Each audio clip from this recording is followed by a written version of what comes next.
던 거예요. 어느 날 성노예 피해자 할머니들이 아니면은 강제징용 당했던 사람들이 내가 미쓰비시에서 일하고 돈 못 받았는데 그 기업과 나와 노동법의 문제인데 왜 국가가 개입을 하느냐, 이래서 재판을 거는 거예요. 1심에서 이겼어요. 물론 일본에서 졌어요. 전부 한국 재판에 와서 1심에 이겼습니다. 2심에 또 이겼어요. 그럼 당신 대법원에 갖고 간 거예요. 근데 재판장이 누구예요? 대법원 양승태예요.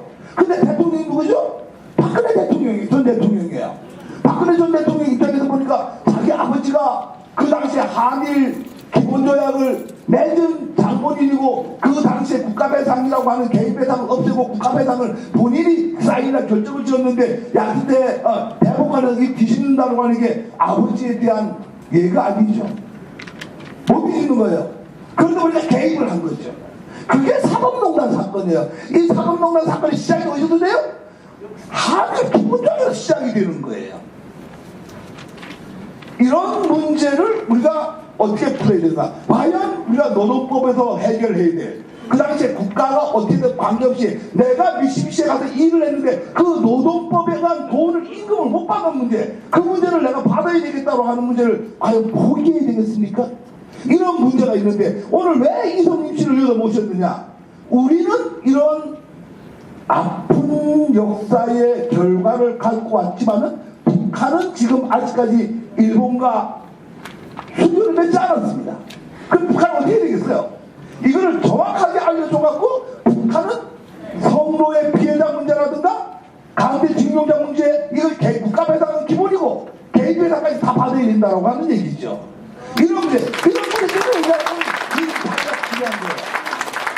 많은 학자들이 아직까지 이런 문제에 대해서 고민을 안 하고 산다라고 하는 게 이 한국사에서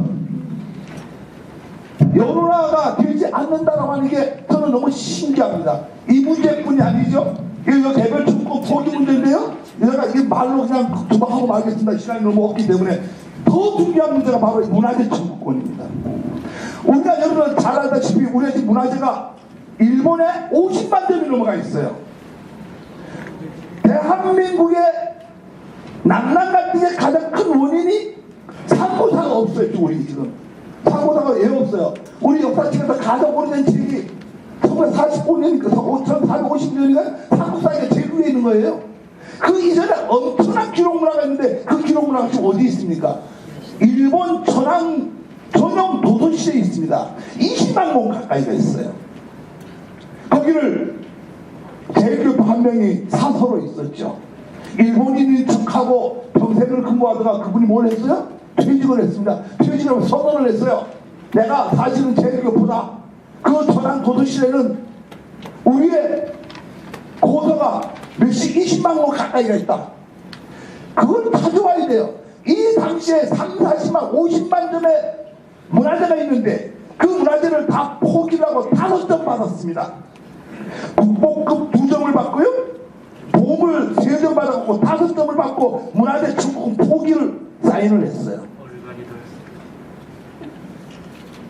잘했다 못했다를 따질 문제는 아니에요.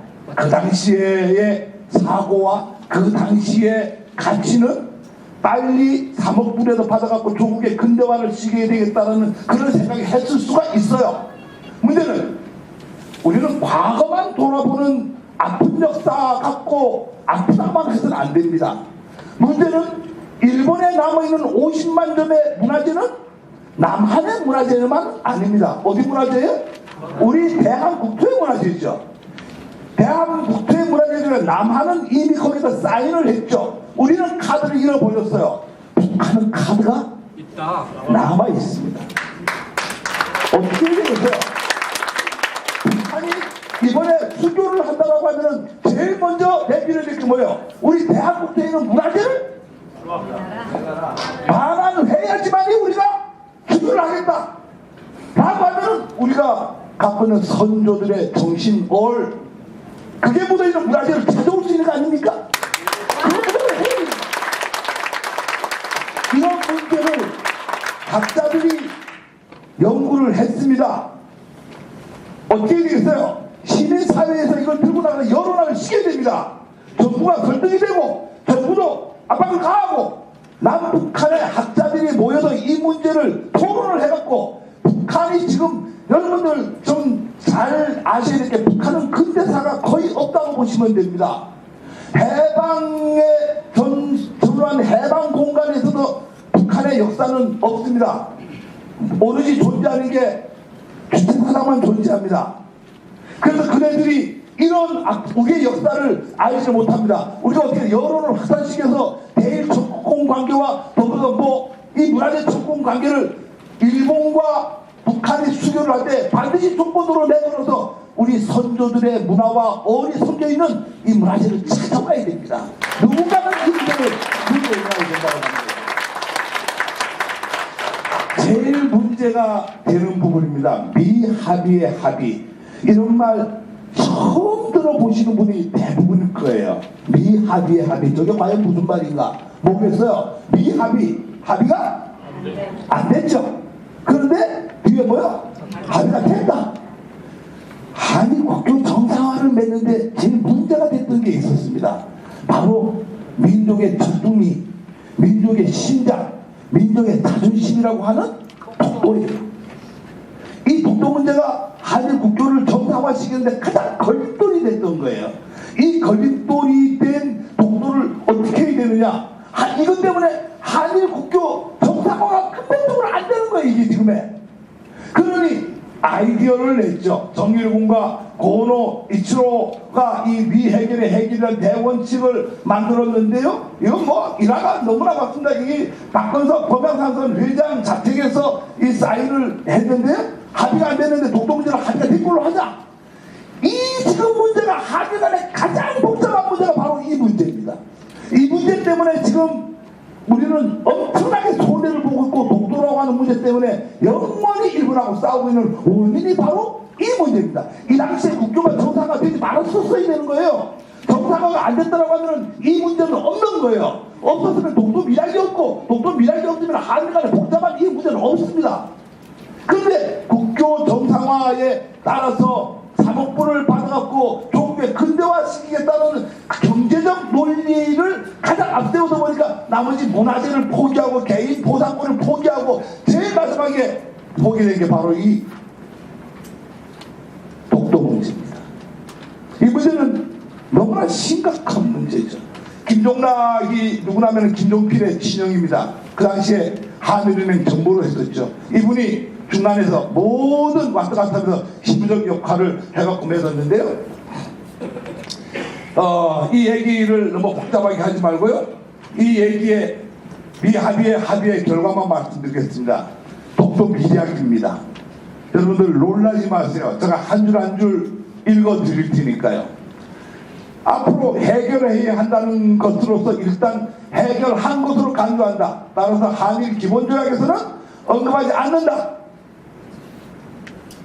는 대원칙 안에 4개의 부속 조항으로 구성한다. 1. 독도는 앞으로 대한민국과 일본 모두가 자국의 영토라고 주장한다. 2에 반론하는 이의를 제기하지 않는다. 2. 장래의 어업구역을 설정할 경우 양국이 독도를 자국의 영토로 하는 선으로 결정하고 두 선이 중복되는 부분은 공동수용으로 한다. 3.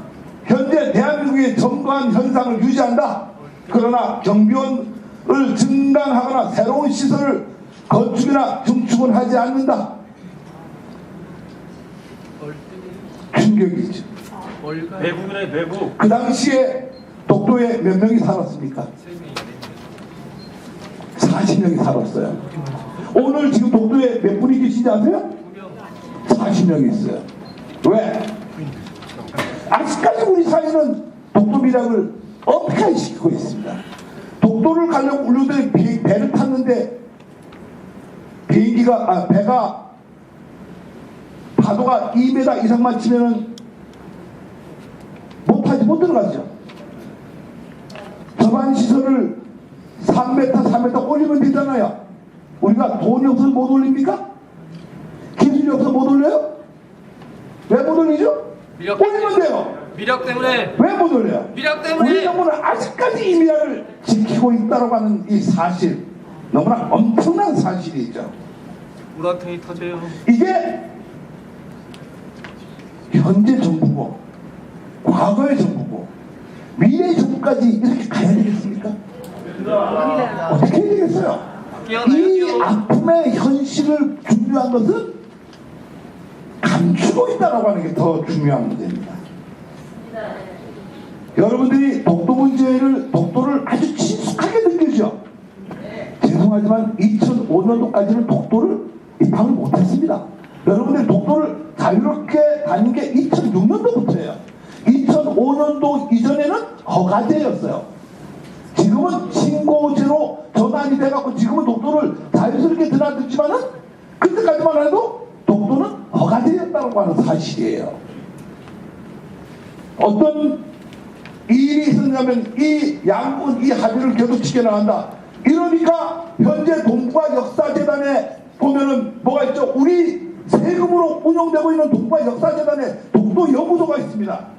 독도 연구소에서 나오는 논문을 잘 살펴보면은 우리 세금으로 연구하는 학자들이 논문의 내용이 일본도 독도를 자기 나라 영토라고 주장할 수 있다 이렇게 논문을 내고 있습니다.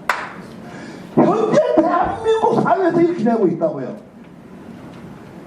얼간이들! 이게 바로 이 비대학에 근거해갖고 이렇게 하는 겁니다. 우리가 제가 포클랜드 전쟁 얘기를 많이 합니다. 우리 이대로 가서 100년 뒤에는 독도 뺏겨요. 포클랜드 효과라고 합니다. 포클랜드 전쟁 아시죠? 아르헨티나가 1800 몇 년인지 기억이 안 나는데 1893년인가에 스페인으로 독립을 합니다. 독립을 할 당시에 포클랜드 섬이 같이 따라오는 줄 알았어요. 그런데 이미 그 신정과 그 이후에 영국은 국제법에 맞게끔 포클랜드 섬을 자국의 영토로 만들어 버렸어요. 그런데 아르헨티나는 자국의 섬으로 인식을 하다 보니까 전 국민들한테 그렇게 교육을 시켰다고 하는 거죠. 몇 년 동안요? 200년 동안요. 그러니까 아르헨티나 국민들은 포클랜드를 자기네 나라 영토로 인식을 하고 있겠죠. 그러다 보니까 어떤 우익 대통령이 나오니까 영토를 차지하게 돼 있다고 영국하고 전쟁을 벌인 전쟁이 바로 포클랜드 전쟁입니다. 일본 지금 독도를 자국의 영토라고 지금 이미 기성세대들은 독도가 자국의 영토가 아니라는 걸 알고 있어요. 근데 밑에 거우는 애들은 모른다라고 하는 거죠. 세계적으로 초등학교, 중학교, 고등학교에 계속해서 가르치고 있어요. 50년 지나 봅시다. 지금 중학교, 고등학교 다니는 아이들이 뭐가 되겠어요? 총리가 됩니다. 의원이 돼요. 그 아이들은 자국의 영토로 인식을 하면서 대한민국이 무단점유하는 걸로 알고 있다고 하는 거죠. 전쟁이 납니다. 우리가 어떻게 이거를 해석을 하고 받아들여야 되겠어요? 국제법으로 완벽하게 이 관계를 정립을 하지 않으면 안 된다고 하는 이 개념을 제가 말씀을 드리는 거예요. 이 문제를 해서 이 어업협정권의 문제가 되죠. 여러분 저를 보세요. 얼마나 중요한 사실인가요? 우리가 자국의 영토 끝선에서부터 12해리는 영해입니다. 200해리는 배타적 경제 수역이라 그래갖고 경제적 독점권을 갖는 거예요. 그러면 우리의 당연히 제일 마지막 선인 독도를 기준으로 200해리 가야 되는 거죠? 네. 죄송하지만 지금 안 그렇습니다. 대한민국 국민들은 몰라요 그거를.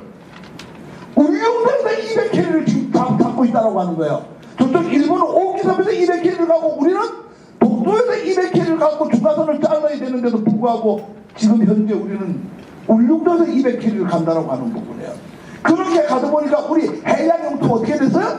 완전히 쪼그라들었다고 하는 부분이에요. 이 문제를 그냥 이렇게 넘어갈 부분이 아니라 이 모든 부분이 바로 한일 기본조약에서 이루어졌다고 하는 우리 이 기본조약을 어떻게 해야 되겠어요?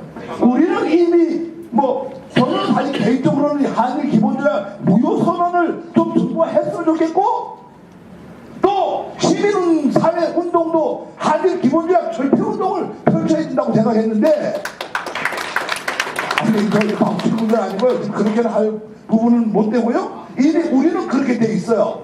문제는 바로 삼아야 됩니다. 어떻게 해요? 우리 카드가 남아 있죠. 어떤 카드가 남아 있어요? 북조선이라고 북한이라고 하지 말고 북조선이라고 불러주세요.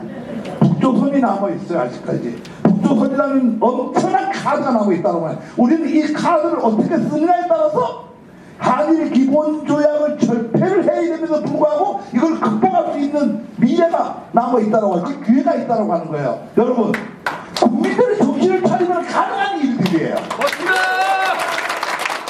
그래서 이 부분을 제가 이게 좀 보면은요, 이거 97년도 7월달에 김영삼 정권이요, 벤타드 경제수역 이의지라고 하죠. 기점을 어디로 했다고요?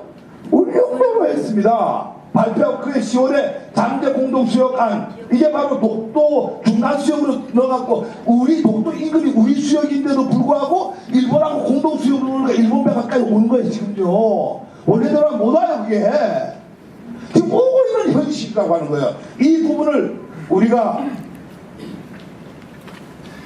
대한국토라고 하는 개념에서 언젠가 남과 북이 통일이 된다고 하는 관점에서 온다고 하면은 이 중간수역 관계는 정리가 돼야 될 문제라고 하는 거예요. 이 카드는 우리가 북조선과 잘 협의를 해갖고 북조선의 카드를 통해서 이걸 해결을 해야 됩니다. 반드시 해야 될 문제예요.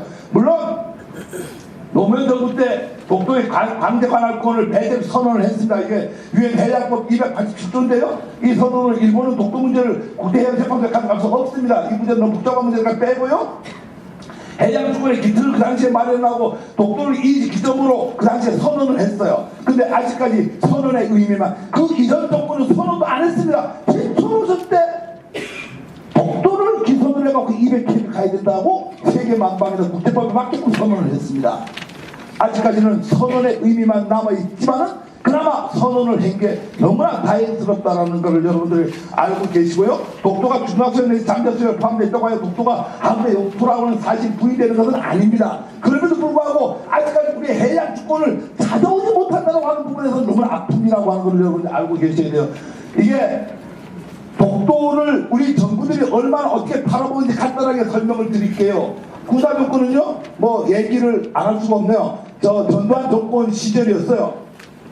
간단하게 얘기해서 일본에 가서 40억 불 차관 받습니다.